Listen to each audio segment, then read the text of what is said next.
Hey,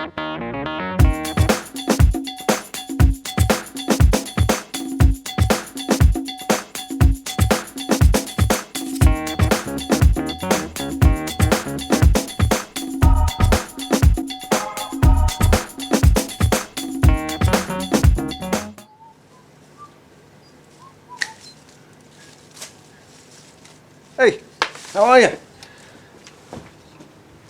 One of my favourite climbers, the Wisteria. Back in the spring this had long chains, probably 18 inches long, violet flowers hanging down in clusters. You can see where they were. These are the seed heads earlier on this year. But when I first started looking after this plant for my client, it wasn't flowering at all. And the secret to getting Wisterias to flower is the way that you prune them. Very, very important that you prune them probably twice a year. Once around about now, middle of summer, around about August would be perfect, when it's put on all this long lanky growth and all this growth here. It's so much leaf, there's no chance of that coming into flower. We need to cut back this lanky growth back towards where the old stem is to kind of shock it into flower. We prune it once now around about August time, middle of the summer, to roughly a forearm's length. It's about 5 or 6 buds, I'll show you just now. That's in the middle of the summer, and then in the middle of winter, that shoot that we've got, which is about a forearm's length, we cut back to about a 4 fingers length. So just a couple of buds, and that little short stump is what will produce the flower.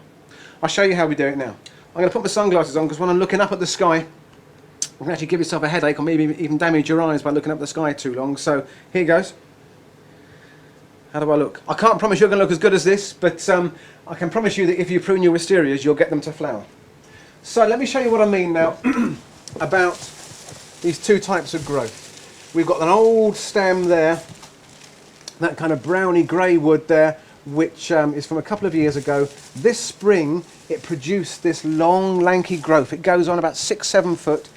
I'm going to count the buds. We have got 1, 2, 3, 4, 5, 6. There we go.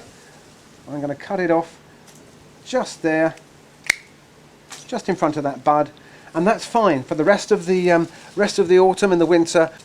And then what we're going to do in January, I wouldn't normally do this until then, is you can imagine in January this will have dropped all its leaves and you'll have lots of these kind of, I don't know, 2 or 3 foot long stems that you've cut back. We're going to cut them back just to a couple of buds. 1, 2, there's a bud there.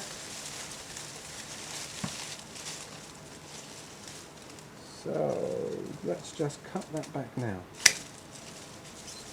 So that's what you're going to be left with in January, and we would hope then that those little stumps will produce lots of lovely flowers next May. If you're good, maybe I'll bring you back and we'll have a look.